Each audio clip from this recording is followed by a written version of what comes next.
খবর শুনছেন দুর্গাপুর সংবাদ চ্যানেল থেকে। আজ মঙ্গলবার ৮ তারিখ জানাবো আজকের বাছাই করা গুরুত্বপূর্ণ 10টি তাজা খবর। শুরুতেই হেডলাইন। যোগ্য বলে যে ৭,০০০ কাজ দিল, তার মানে ১৯,০০০ অযোগ্য, মুখ্যমন্ত্রীকে বিঁধলেন শুভেন্দু। চাকরিহারাদের পাশেই মুখ্যমন্ত্রী, সমাবেশ মিটতেই তড়িঘড়ি মুখ্য সচিবের নেতৃত্বে গড়লেন টাস্ক ফোর্স। ৭২ ঘন্টার সময় এবার ৩১৩ জন শিক্ষকের বেতন বন্ধ করার নির্দেশ দিল হাইকোর্ট। বড়সড় ধাক্কা রাজ্যের। কি হবে জানি না, মনে শঙ্কা নিয়ে আন্দোলনের পথে এসএসসির চাকরিহারারা। ফিয়াদের সামনে তৃণমূলের দুই গোষ্ঠীর সংঘর্ষ, মাথা ফাটল ৩ জনের, রণক্ষেত্র দমদম। টিএমসি নেতাদের গাছে বেঁধে টাকা আদায় করুন, মমতার গোটা মন্ত্রিসভা জেলে যাবে বললেন সুকান্ত মজুমদার। রামবাম চক্রান্তে ২৬,০০০ বেকার, প্রতিবাদী পথে নামছে তৃণমূল। বাংলায় এবার পদ্ম ফুটবে, দাবি অমিত শাহের। ২৬-এর নির্বাচন নিয়ে পাল্টা মন্তব্য সুদীপের। অশোকনগরের শুটআউটে গুলিবিদ্ধ যুবক, তৃণমূল নেতার বাড়ি থেকে উদ্ধার আগ্নেয়াস্ত্র। এছাড়াও রয়েছে আরও বেশ কিছু গুরুত্বপূর্ণ খবর। পুরো বিস্তারিত জানতে ভিডিওটি শেষ পর্যন্ত শুনুন। নেতাজি ইন্ডোরে মুখ্যমন্ত্রীর সঙ্গে চাকরিহারাদের বৈঠকের পর জোর নিশানায় রাজ্যের বিরোধী দলনেতা শুভেন্দু অধিকারী। এদিন তিনি বলেন, ২৬,০০০ চাকরির জন্য একমাত্র দায়ী মমতা বন্দ্যোপাধ্যায়। যোগ্য বলে যে ৭,০০০ কাজ দিল, তার মানে ১৯,০০০ অযোগ্য। বড় প্রশ্ন শুভেন্দুর। এদিন বিরোধী দলনেতা শুভেন্দু অধিকারী বলেন, আপনি এবং আপনার ভাইপো যে চাকরিগুলি বিক্রি করেছেন পার্থ এবং সুজয় কৃষ্ণের মাধ্যমে, তাদের বাঁচাতে ১৯,০০০ যোগ্য শিক্ষক শিক্ষিকা শিক্ষাকর্মীকে হাতে ধরে কোতল করলেন আপনি। ক্ষমার অযোগ্য। চাকরিহারারা চাইলে আগামী ২১শে এপ্রিল নবান্ন অভিযানে থাকবেন বলেই জানিয়েছেন বিরোধী দলনেতা। প্রশ্নের জবাবে তিনি বলেন, আমি থাকব, আমার অনুগামী রয়েছে, আমি ১ লাখ লোক নিয়ে যাব, পতাকা ছাড়া যাব।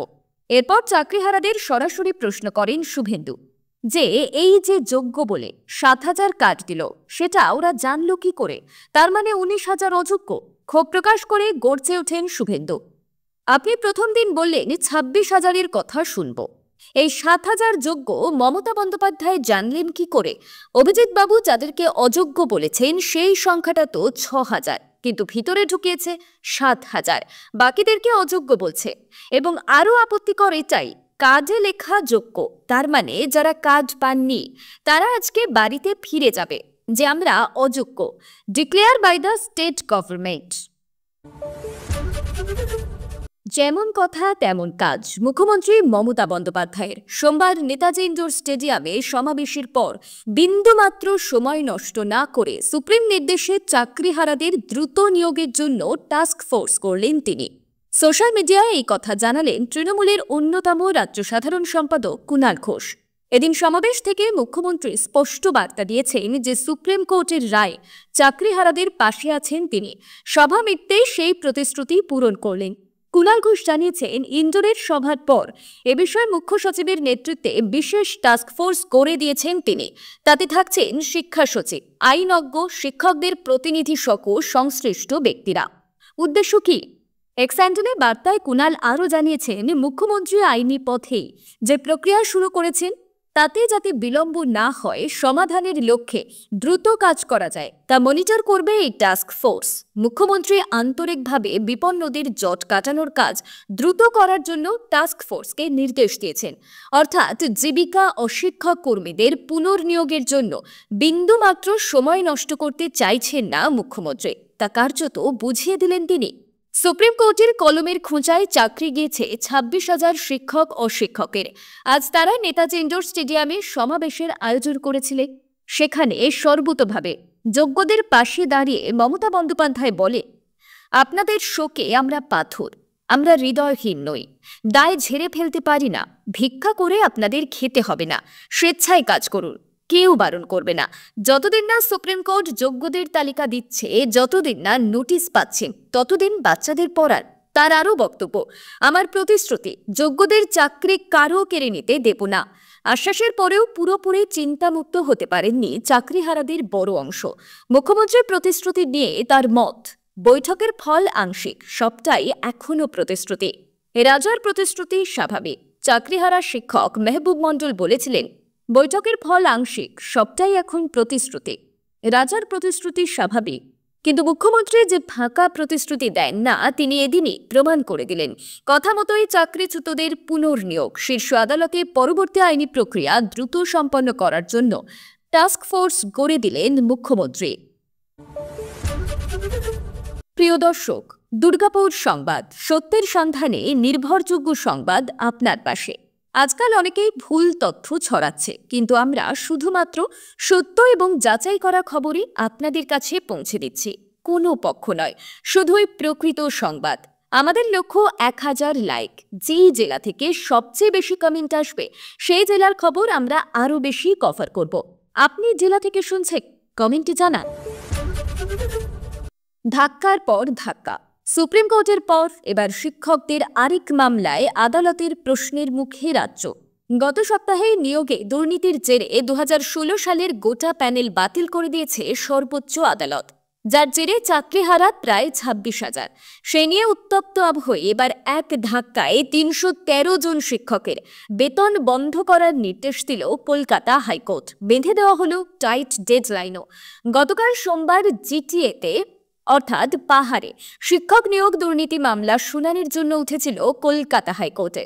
সেই মামলাতে বিচারপতি বিশ্বজিৎ বসুর নির্দেশ, ওই 313 জন শিক্ষকের বেতন বন্ধ করতে হবে।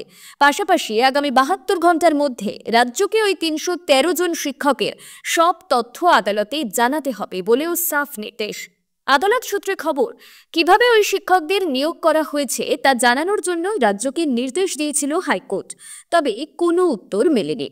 এরপরে এদিন নথি খতিয়ে দেখে ওই 313 জন শিক্ষকের বেতন বন্ধ করার নির্দেশ দেন বিচারপতি। এদিনের শুনানিতে ফের রাজ্যের ভূমিকায় প্রশ্ন তুলে বিচারপতি বলে, এই শিক্ষকদের ন্যূনতম প্রশিক্ষণ রয়েছে কি? এদের শিক্ষাগত যোগ্যতা কি রয়েছে? উল্লেখ্য, এদিন আদালতের নির্দেশ মতো এদিন স্ট্যাটাস রিপোর্ট জমা দেয় সিআইডি। সেই রিপোর্ট দেখে এই শিক্ষকদের বেতন বন্ধের নির্দেশ দেয় ক্ষুব্ধ হাইকোর্ট। বিচারপতির স্পষ্ট প্রশ্ন, রাজ্য কেন এদের বেতনের ভার বহন করবে? এরপরেই আগামী 72 ঘন্টার মধ্যে রাজ্যকে সকল শিক্ষকের সব তথ্য আদালতে জানানোর নির্দেশ বিচারপতির। আগামী বৃহস্পতিবার এই মামলার পরবর্তী শুনানিতে আদালতের নির্দেশের পর রাজ্যের পরবর্তী পদক্ষেপ কি হলো তা জানানোর কথা বলা হয়েছে।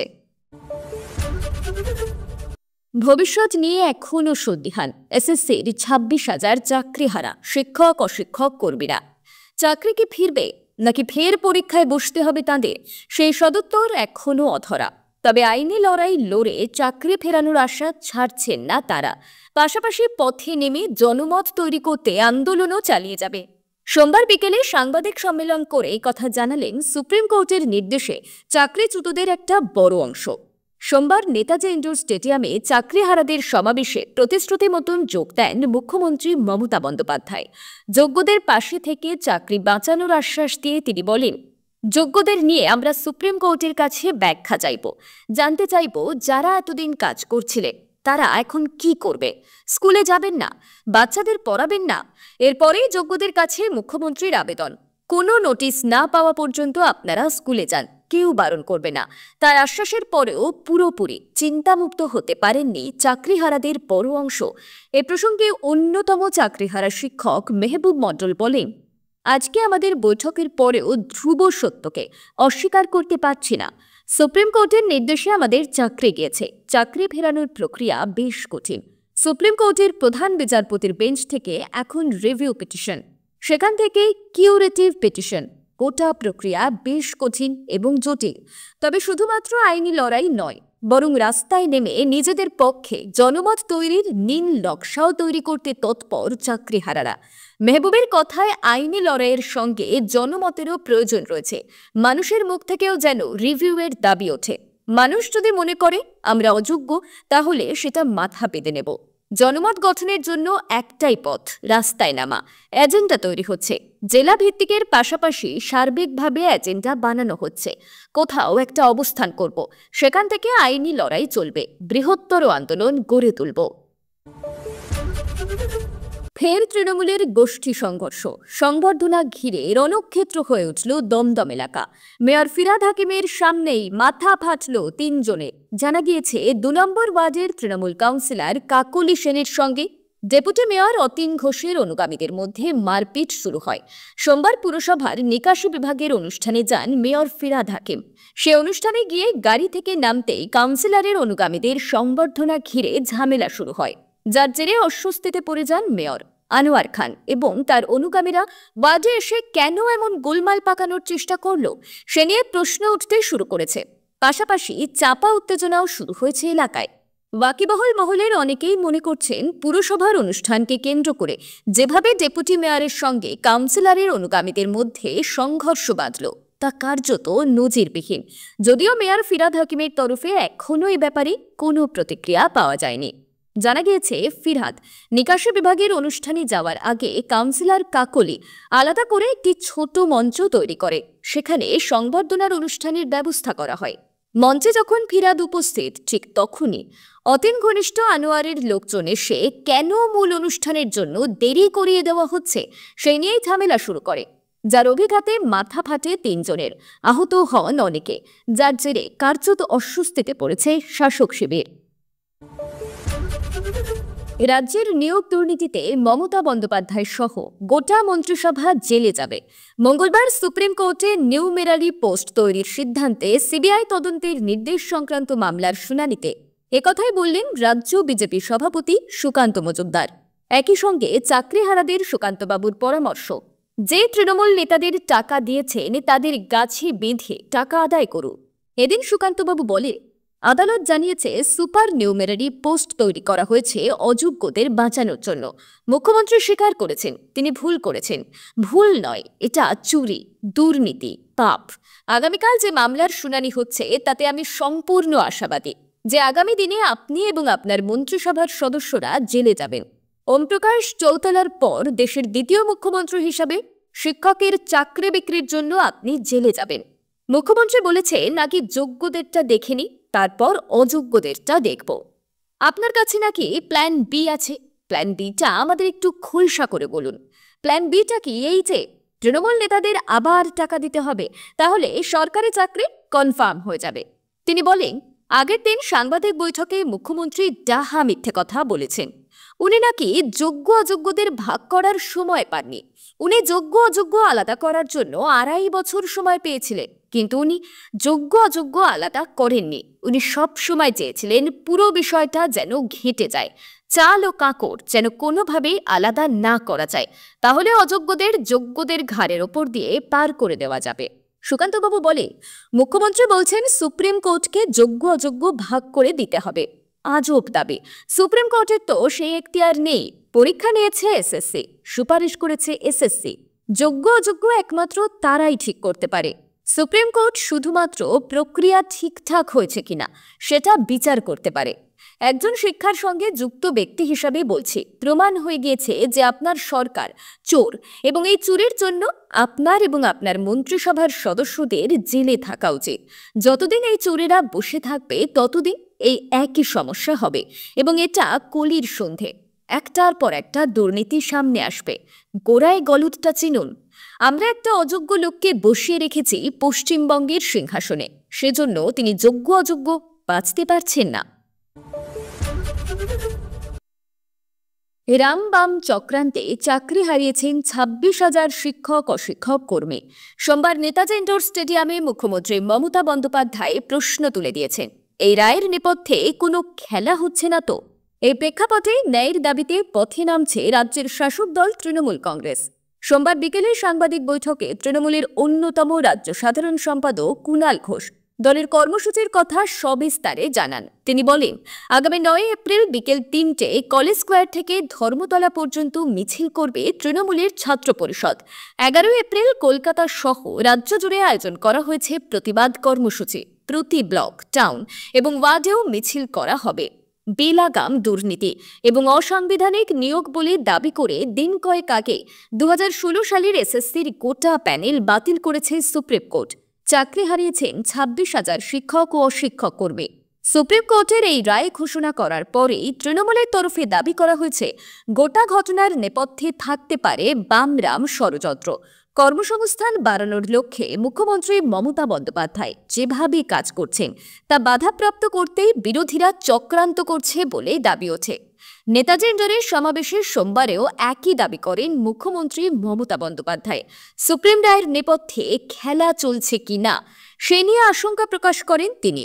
এবার রামবাম চক্রান্তের প্রতিবাদে পথে নামতে চলেছে তৃণমূল। 2011 সালে রাজ্যে ক্ষমতায় আসার পর থেকে টানা তৃতীয়বারের মতন মুখ্যমন্ত্রীর আসনে বসেছেন মমতা বন্দ্যোপাধ্যায়।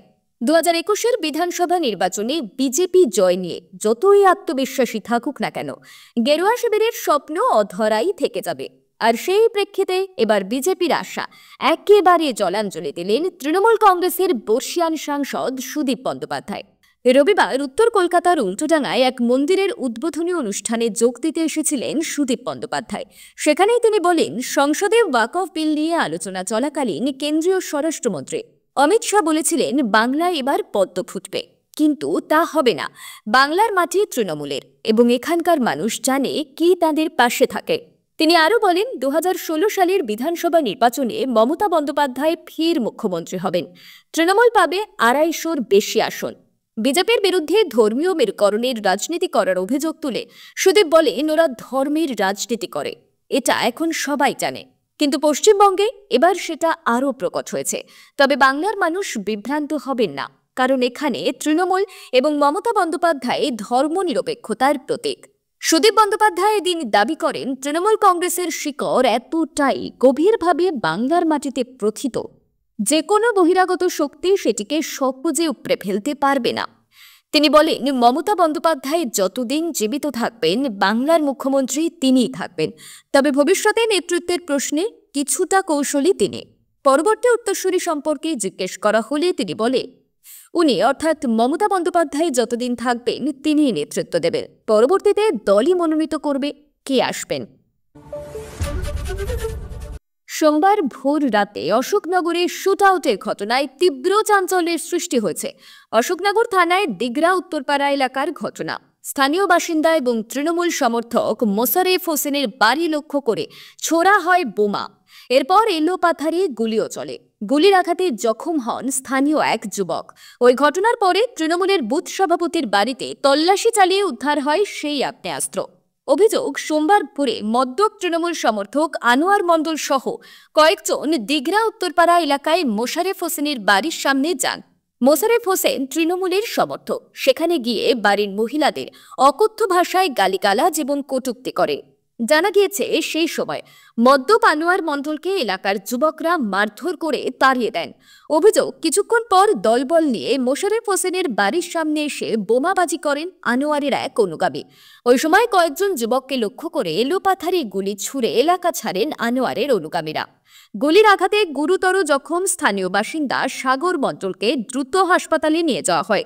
ঘটনাস্থলে পৌঁছন অশোকনগর থানার পুলিশ। এরপরই গোপন সূত্রে খবর পেয়ে দিগরা উত্তরপাড়া এলাকায় তৃণমূলের বুথ সভাপতি সৈয়দ বসির উদ্দিনের বাড়িতে তল্লাশি চালায় পুলিশ। জানা গিয়েছে, তৃণমূলের বুথ সভাপতির বাড়ি থেকে উদ্ধার হয়েছে ব্যবহার করা ওই আগ্নেয়াস্ত্র সহ 6 রাউন্ড কার্তুজ। তদন্তে নেমে পুলিশ জানিয়েছে, স্থানীয় আসিফ আলী আনোয়ার মণ্ডলের সঙ্গে এসে গুলি চালায়। এরপর সৈয়দ বসিরউদ্দিনের বাড়িতেই তিনি সেই আগ্নেয়াস্ত্রটি রেখে আসেন। পুলিশ তদন্ত শুরু করেছে। দুই পক্ষের বেশ কয়েকজনকে আটক করে জিজ্ঞাসাবাদ চালাচ্ছে অশোকনগর থানার পুলিশ। খবর আজকের মতন এ পর্যন্তই। ধন্যবাদ।